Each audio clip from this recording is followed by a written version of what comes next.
Bismillahirrahmanirrahim. Assalamualaikum warahmatullahi wabarakatuh. Alhamdulillahirrahmanirrahim. Pertama-tama marilah kita panjatkan puja beserta puji syukur kita kehadirat Allah SWT yang telah memberikan kesehatan, kesempatan, taufik serta hidayahnya, sehingga dengan taufik dan hidayah itu beserta kesehatan dan kesempatan juga kita masih bisa menggali ilmu Allah. Kita masih bisa mencari dan membaca ayat-ayat Allah, baik itu yang ayat-ayat kauniyah maupun ayat qauliyah. Kedua kalinya, salawat serta salam tidak lupa pula kita hadiahkan kepada junjungan alam Nabi besar Muhammad SAW, karena dengan berkat perjuangan beliau kita bisa mengenal agama Islam pada saat ini yang menjadi agama kita, agama yang akan membawa kita kepada syurga, agama yang akan membawa kita keselamatan, baik itu di dunia maupun di akhirat. Hadirin para pemirsa dimanapun saja berada, pada kesempatan ini saya akan membahas suatu hadis tentang Rasulullah SAW. Ingin membahas sisi lain dari Rasulullah, sisi manusiawi dari Rasulullah SAW.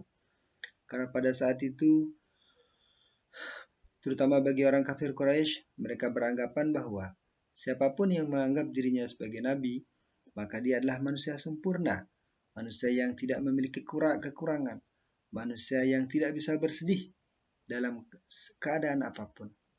Tapi keadaannya tidak seperti itu.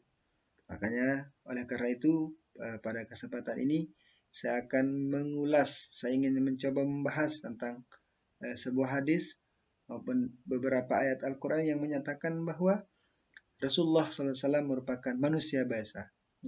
Rasulullah SAW merupakan manusia biasa yang memiliki sifat-sifat kemanusiaan, memiliki sifat-sifat manusia yang tidak berbeda dengan kita pada umumnya. Tapi ada hal tertentu yang membedakan antara atau boleh dikatakan khususiat, khususiat yang hanya diperuntukkan kepada Nabi, tidak bagi umatnya. Dan tentu itu akan kita bahas dalam pembahasan kita pada malam ini. Baiklah, para pemirsa dimanapun saja berada, izinkan saya membaca hadis yang saya maksud tadi itu, yang berbunyi, Bismillahirrahmanirrahim.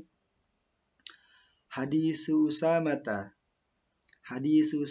bin Zaidin radhiyallahu anhuma qala arsalat ibnatun nabi sallallahu alaihi wasallam inna banalli kubida fa'tina fa arsala yuqri'us salama wa yaqulu inna lillahi ma akhaza wa lahu ma a'ta wa kullun 'indahu bi ajalin musamma fal tasbir wal tahtasib fa arsalat ilaihi tuqsimu alaihi la ya'tiyannaha faqama wa ma'ahu Sa'd bin Ubadah wa Mu'az bin Jabal wa Ubay bin Ka'b wa Zaid bin Sabit wa rijalun farufi'a ila Rasulillah sallallahu alaihi wasallam as-sabiyyu wa nafsuhu tataqa'qa'u ka'annaha shannun wa fadat 'aynahu wa qala Sa'dun ya Rasulullah ma hadza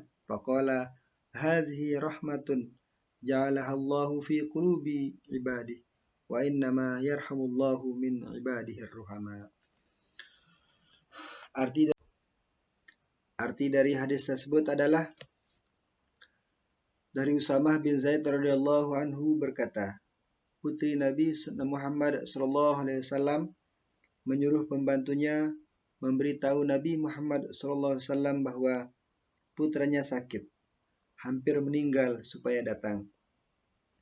Maka Nabi sallallahu alaihi wasallam menyuruh kembali pembantu itu dengan menyampaikan salam dan bersabda, sesungguhnya hak Allah, Dia yang memberi, Dia pula yang mengambil, dan semua itu dengan ajal yang tertentu. Karena itu, hendaklah sabar dan mengharapkan pahala. Maka pembantu itu dikirim kembali kepada Nabi sallallahu alaihi wasallam. Demi Allah, diminta kedatangan Nabi sallallahu alaihi wasallam kepadanya.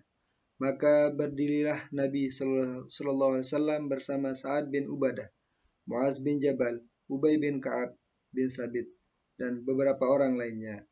Kemudian bayi yang sakit itu diserahkan kepada Nabi Sallallahu Alaihi Wasallam sedang nafas sudah naik turun. Tiba-tiba air mata Nabi Sallallahu Alaihi Wasallam jatuh, maka ditegur oleh Sa'ad. Ya Rasulullah, apakah itu? Jawab Nabi Sallallahu Alaihi Wasallam, ini rahmat yang diletakkan Allah dalam hati hambanya. Dan sesungguhnya Allah hanya akan memberi rahmat kepada hamba-hambanya yang belas kasih. Hadis Bukhari dan Muslim. Hadirin para pemirsa dimanapun saja berada, bahwa hadis di atas memberikan penjelasan kepada kita semua atau memberikan informasi kepada kita semua bahwa Nabi Muhammad SAW pun merasa sedih ketika meninggal oleh putranya. Bahkan pada saat salah seorang putra bungsunya, Ibrahim bin Muhammad, meninggal pada usia rentan antara 16 sampai 18 bulan, beliau pun sangat bersedih. Sampai beliau meneteskan mata, dan karena kesedihan ditinggal oleh putra bungsunya.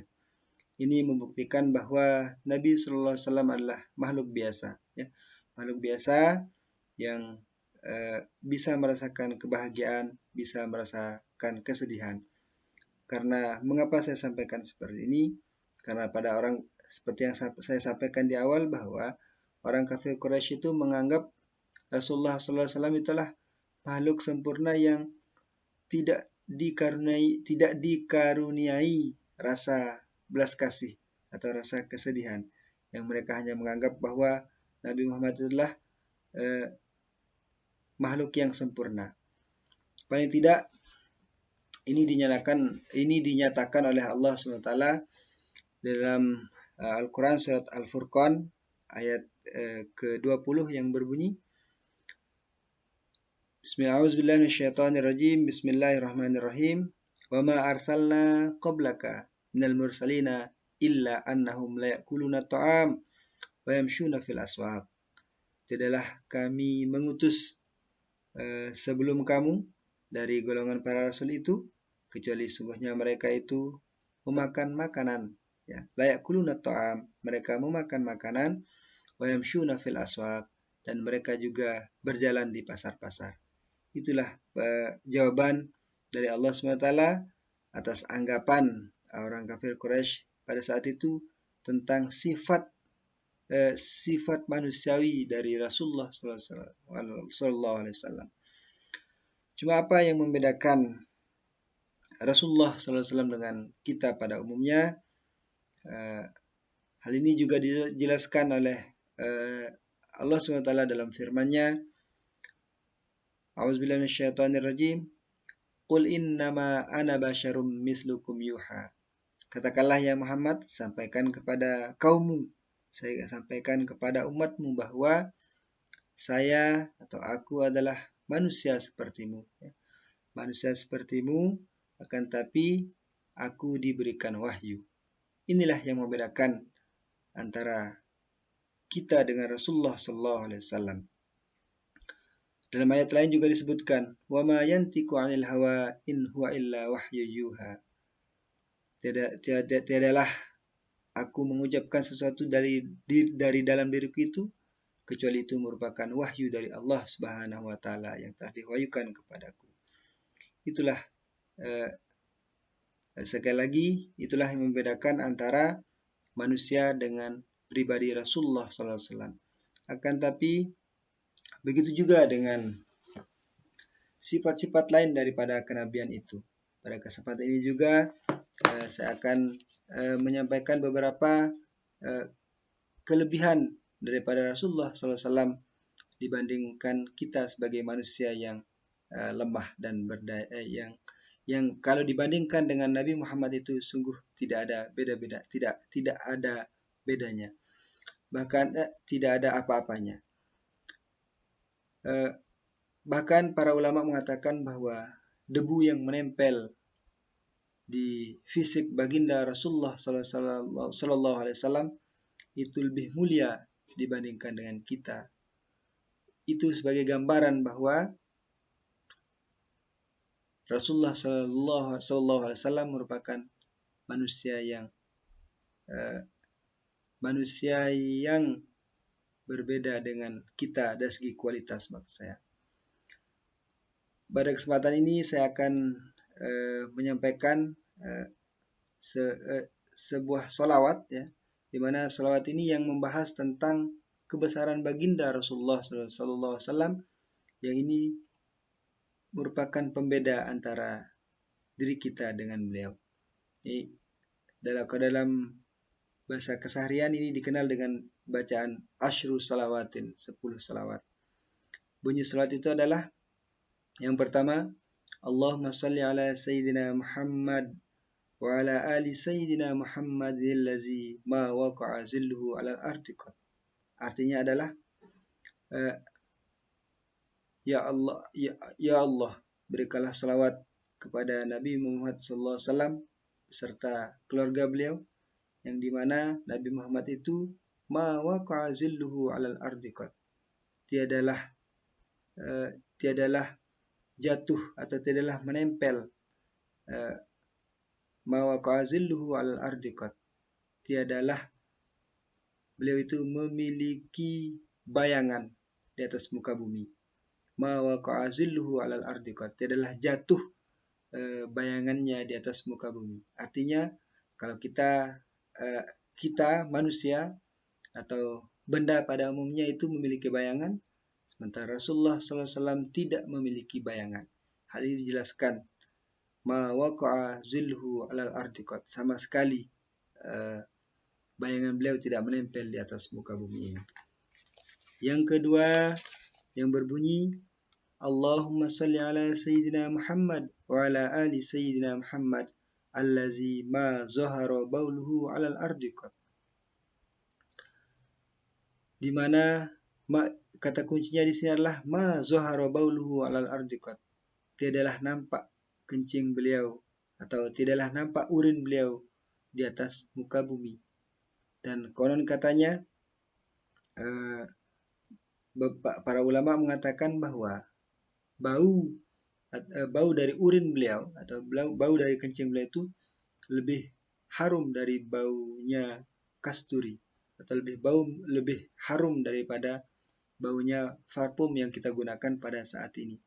Sehingga ketika Rasulullah Sallallahu Alaihi Wasallam kencing, atau maka para sahabat berlomba-lomba untuk bisa mendapatkan urin beliau, dengan harapan karena mereka menyadari bahwa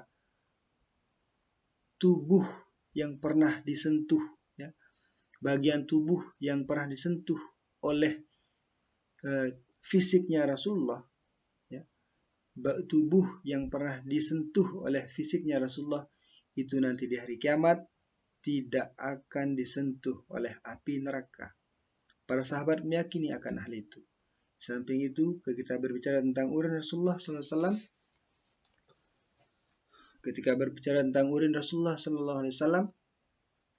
itu kenajisannya tidak sama dengan kita. Para ulama fikih bersepakat bahwa urin Rasulullah SAW itu hukumnya suci dan boleh kita gunakan untuk bersuci. Artinya boleh digunakan untuk berwudu. Itulah bedanya urin Nabi Muhammad SAW dengan urin kita sebagai makhluk yang kotor penuh dosa ini. Yang selanjutnya, Allahumma salli ala Sayyidina Muhammad wa ala ali Sayyidina Muhammad allazi lam yaqa' alaihi zubabu qat. Yaitu kata kuncinya di sini adalah lam yaqa' alaihi zubabu qat. Pada diri Rasulullah SAW itu tidak dihinggapi oleh binatang, ya. Tidak dihinggapi oleh binatang. Artinya zubab itu artinya nyamuk. Kata kuncinya di sini adalah allazi lam yaqa' alaihi zubabu qat. Artinya bahwa pada diri Nabi SAW itu tidak hinggap pada fisiknya itu nyamuk. Lam yaqa alaihi zubabu qat. Ini kerja kondisi ini berbeda dengan kita. Beliau adalah malu bahkan takut nyamuk untuk hinggap pada diri Rasulullah SAW. Yang selanjutnya, Allahumma salli ala Sayyidina Muhammad wa ala ali Sayyidina Muhammad allazi lam yahtalim qat. Di mana Nabi Muhammad itu kalau beliau tidur tidak bermimpi. Yang selanjutnya adalah Allahumma salli ala Sayyidina Muhammad wa ala ali Sayyidina Muhammad allazi lam yatasa'ab qat. Beliau itu tidak menguap. Ketika kecapean karena melaksanakan suatu aktivitas, Allah Subhanahu wa taala memberikan kelebihan kepada beliau itu tidak menguap. Tidak, ini berbeda halnya dengan kita. Yang terakhir adalah yang ke-10, yaitu Allahumma salli ala Sayyidina Muhammad wa ala ali Sayyidina Muhammad allazi wulida makhtuna. Ini yang ke-7. Rasulullah SAW itu terlahir dalam keadaan sudah dikhitan. Ya. Beliau dikhitan dari sejak kecil, sejak dalam perut ibunya, yaitu Siti Aminah. Yang ke-8 adalah Allahumma salli ala Sayyidina Muhammad wa ala ali Sayyidina Muhammad allazi tanamu ainahu, yang beliau matanya tidur, ya. Wala yanamu qalbuhu qat, akan tapi hatinya tetap terjaga, mengingat Allah Subhanahu wa taala, berzikir kepada Allah Subhanahu wa taala. Itu allazi tanamu ainahu, yang dimana kedua matanya itu tidur. Wala yanamu qalbuhu qat, akan tapi hatinya tidak tidur sama sekali, tetap mengingat Allah Subhanahu wa taala. Yang ke-9 adalah Allahumma salli ala Sayyidina Muhammad wa ala ali Sayyidina Muhammad allazi yanzur min waraihi kama yanzur bin amami. Di mana beliau itu melihat bagian belakang sama seperti melihat bagian depan beliau. Ini merupakan salah satu mukjizat beliau, ya. Artinya siapapun yang berada di belakang beliau, beliau mengetahui sedang apa dan siapa orangnya. Yang terakhir, Allahumma salli ala Sayyidina Muhammad wa ala ali Sayyidina Muhammad allazi kana iza jalasa ma'a qaumin, yang apabila dia duduk, artinya apabila beliau duduk bersama suatu kaum, kan aktafuhu, di mana pundak beliau itu lebih tinggi daripada mereka. Kan aktafuhu ala minhum salatan taliqu bikamalihi walhamdulillahi rabbil alamin.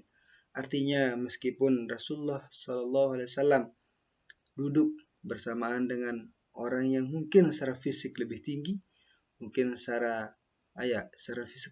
akan tapi beliau tetap terlihat lebih tinggi daripada teman duduknya itu. Itulah beberapa hadirin pemirsa dimanapun saja berada. Itulah beberapa kelebihan-kelebihan yang dimiliki oleh Rasulullah yang tidak dimiliki oleh manusia biasa pada umumnya. Meskipun di dalam ayat, ya, meskipun dalam beberapa ayat menerangkan bahwa Rasulullah adalah makhluk biasa, tetapi pada praktiknya ada hal-hal yang membedakan beliau dengan kita pada umumnya. Salah satunya adalah beberapa di antaranya adalah seperti yang saya sampaikan di dalam 10 salawat yang tadi itu. Terus di samping itu beliau adalah manusia. Innama ana mislukum yuha. Innama ana basyarum mislukum yuha. Sungguhnya aku adalah manusia biasa seperti kalian, kan tapi aku diberikan wahyu oleh Allah Subhanahu wa taala melalui perantara malaikat Jibril. Hanya ini yang bisa saya sampaikan, semoga ada manfaatnya. Lebih kurangnya saya mohon maaf. Sekian, assalamualaikum warahmatullahi wabarakatuh.